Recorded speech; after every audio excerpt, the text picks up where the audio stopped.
Hello बच्चों, let's read the question. The question से butane two ol has higher और lower boiling point than butane one all.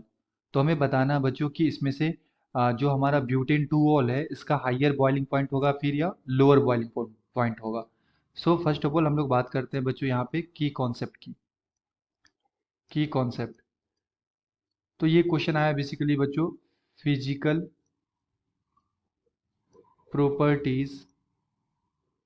Physical properties of alcohol. And basically जो boiling point होता है बच्चों, boiling point is directly proportional to interaction between molecules. जितना ज़्यादा interaction होता है बच्चों उतना ही ज़्यादा क्या होता है, बॉइलिंग पॉइंट होता है ना। लाइक हाइड्रोजन बॉन्डिंग अगर फॉर्म हो गया है तो उसका बॉइलिंग पॉइंट फिर क्या हो जाता है, इंक्रीज हो जाता है। तो हमारे पास क्या है, अल्कोहल। तो अल्कोहल में बच्चों यहाँ पे क्या होते हैं, हाइड्रोजन बॉन्डिंग। तो जैसे मान लो बच्चों ये मेरे पास अल्कोहल है एंड ये दूसरे मॉलिक्यूल से मेरे पास अल्कोहल के,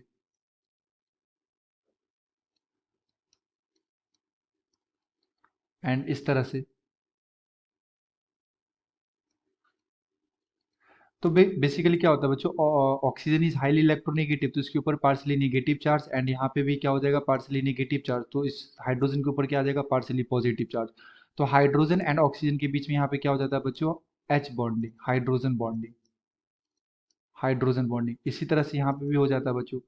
तो जो अल्कोहल मॉलिक्यूल्स होते हैं ना वो एसोसिएट होते हैं थ्रू हाइड्रोजन बॉन्डिंग। अब हमारे पास दो अल्कोहल है, एक हमारे पास ब्यूटेन टू ऑल। मैं यहाँ पे इसका स्ट्रक्चर बना लेता हूँ, CH3 CH2 CHOH and CH3। तो ये मेरे पास क्या है बच्चों, butane two all. And second हम होता है हमारे पास यहाँ पे दे रखा है ब्यूटेन वन ऑल। तो ये हो गया बच्चों हमारे पास CH3 CH2 CH2 CH2 and OH। तो ये हो गया हमारे पास ब्यूटेन वन ऑल। तो बेसिकली दोनों में से बॉइलिंग पॉइंट किसका होगा बच्चों, तो दोनों में अगर आप देखो तो कार्बन की एटम सेम है। इसमें भी 4 कार्बन एटम है, इसमें भी 4 कार्बन एटम है। तो बॉइलिंग पॉइंट मॉलिक्यूलर वेट पे डिपेंड नहीं करेगा। यहाँ पे हमें ये चेक करना पड़ेगा कहाँ पे ब्रांचिंग है, कहाँ पे ब्रांचिंग नहीं है।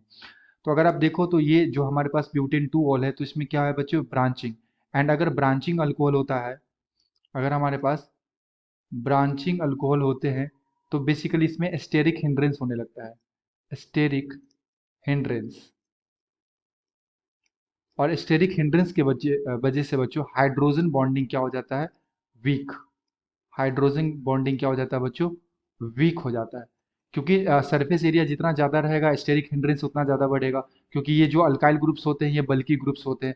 तो यहाँ पे स्टेरिक हिंड्रेंस लाइक होने लगेगा बहुत ज़्यादा, जिसकी वजह से एच बॉन्डिंग उतना अच्छा इफेक्टिवली नहीं बना पाएगा ब्यूटेन टू ऑल। अगर आप यहाँ पे ब्यूटेन वन ऑल की बात करो तो यहाँ पे क्या है, बेसिकली ये लीनियर चेन है। तो यहाँ पे कोई भी ब्रांचिंग नहीं है, तो steric hindrance as compare to butane two ol यहाँ पे थोड़ा सा कम होगा। और अगर स्टेरिक हिंड्रेंस कम होगा बच्चों तो ये इफेक्टिवली क्या कर सकता है, हाइड्रोजन बॉन्डिंग का फॉर्मेशन कर सकता है। ओके, दैट्स वाई जो हमारे ब्यूटेन टू ऑल है इसका जो बॉइलिंग पॉइंट होगा बच्चों ये क्या होगा, लोअर होगा। Boiling point is lower than butane one all, so the answer is lower. Okay, I hope you will be understood it well. Best of luck, thank you.